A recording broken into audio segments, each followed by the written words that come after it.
Incorrect कौन से हैं? अगर आप सिर्फ ए लिखते हैं तो इनकरेक्ट है। देखते हैं किस तरह से इनकरेक्ट होगा, क्योंकि आप सिंगल कोट नहीं लगाएंगे। देखिए मैं यहाँ पर सिंगल कोट नहीं लगाता। अगर सिंगल कोट नहीं लगाऊंगा तो सी का कंपाइलर इसको कैरेक्टर कॉन्स्टेंट की तरह नहीं लेगा। जब इसको रन कराएंगे तो एरर आएगी।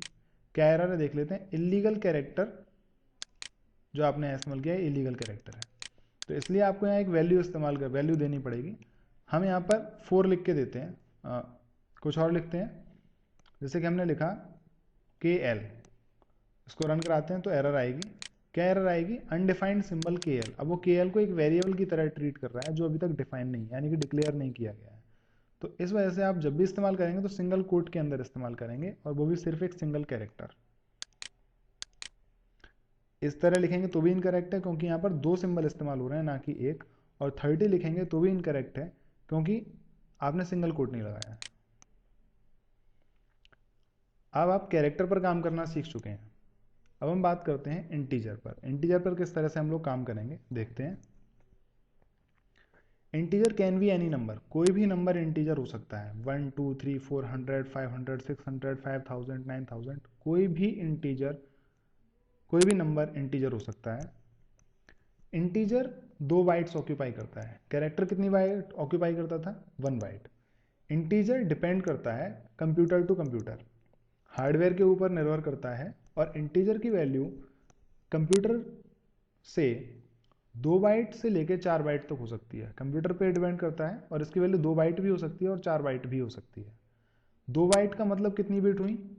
1 बाइट में 8 बिट होती हैं, 2 बाइट में 16 बिट हुई, 4 बाइट में 32 बिट हो सकती हैं। तो जो रेंज होती है वो निर्भर करती है कितनी बिट हैं, कितने बाइट इस्तेमाल किए जा रहे हैं।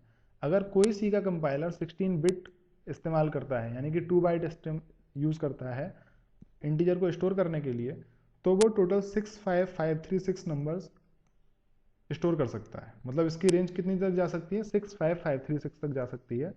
और जब 4 बाइट इस्तेमाल करता है तो टोटल इतने तक नंबर को वो हैंडल कर सकता है।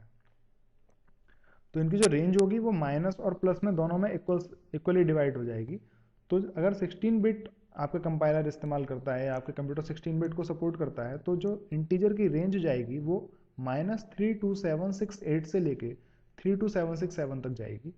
लेकिन अगर आपका कंपाइलर 32 बिट यूज़ करता है इंटीजर वैल्यू को स्टोर करने के लिए, तो इंटीजर की जो रेंज आएगी वो यहाँ से लेकर यहाँ तक जाएगी, 2 टू द पावर 32। तो इसको माइनस में भी डिवाइड कीजिए, प्लस में भी डिवाइड कीजिए, तो इतना आएगा। Represent with int in C programs. Character को किस तरह से आप रिप्रेजेंट करते थे? CHAR से। इंटीजर को किस तरह से रिप्रेजेंट करेंगे? INT से। और इसका फॉर्मेट स्पेसिफायर क्या होता है? %D। तो आपको एक डेटा टाइप को यूज़ करने के लिए जो जो पता होना चाहिए वो आप इंटीजर के बारे में जान चुके हैं। क्या पता होना चाहिए आपको? कि उसको किस तरह से रिप्रेजेंट किया जाता है, उसका फॉर्मेट स्पेसिफायर क्या होना चाहिए, और उसकी रेंज कितनी होती है। तो आप ये 3 चीज़ जान चुके हैं। तो अब हम इंटीजर का इस्तेमाल कर सकते हैं अपने प्रोग्राम के अंदर। बिल्कुल करेंगे। तो देखिए किस तरह से हम इंटीजर्स पर काम करेंगे, किस तरह से इंटीजर पर काम कर सकते हैं। सबसे पहले क्रिएट कीजिए एक इंटीजर टाइप का वेरिएबल। कैसे क्रिएट करेंगे? इंट आई। देखिए करते हैं। जिस तरह हमने कैरेक्टर टाइप का वेरिएबल बनाया था, बिल्कुल ऐसे ही हम क्या कर सकते हैं? इंटीजर टाइप का एक वेरिएबल बना सकते हैं। इंटीजर तरह का वेरिएबल बनाने के लिए क्या रखेंगे आप? पहले एक डेटा टाइप लिखेंगे INT, इंट कीवर्ड का इस्तेमाल करेंगे। वेरिएबल को कुछ भी नाम दे सकते हैं आप, मैंने नाम दिया आई। तो आई नाम का एक वेरिएबल बना जिसका डेटा टाइप क्या है? इंट। अगला स्टेप क्या है? जब आपने आई बनाया तो हम ये मानकर चलते हैं कि हमारा सी का कंपाइलर 2 बाइट में वैल्यू को स्टोर कर रहा है। तो 2 बाइट में वैल्यू स्टोर करने का मतलब क्या है? 16 बिट में वैल्यू को स्टोर कर रहा है। और ये 2 मेमोरी के ब्लॉक कौन लेगा? इंटीजर ऑक्यूपाई करके रखेगा। अब इस मेमोरी ब्लॉक में इस समय कोई वैल्यू नहीं है और इसका नाम आई है। अब इसको इनिशियलाइज किया जाएगा एक वैल्यू से। तो जब हम इसको इनिशियलाइज करेंगे तो किस तरह से इनिशियलाइज करेंगे? जिस तरह से हम कैरेक्टर को इनिशियलाइज करते थे वैसे ही हम इंटीजर को इनिशियलाइज करेंगे। किस तरह से? i=10। बस आपको याद रखना है कि इंटीजर कोई भी नंबर हो सकता है, कोई कैरेक्टर नहीं हो सकता। जैसे कि आप d नहीं दे सकते, e नहीं दे सकते, f नहीं दे सकते।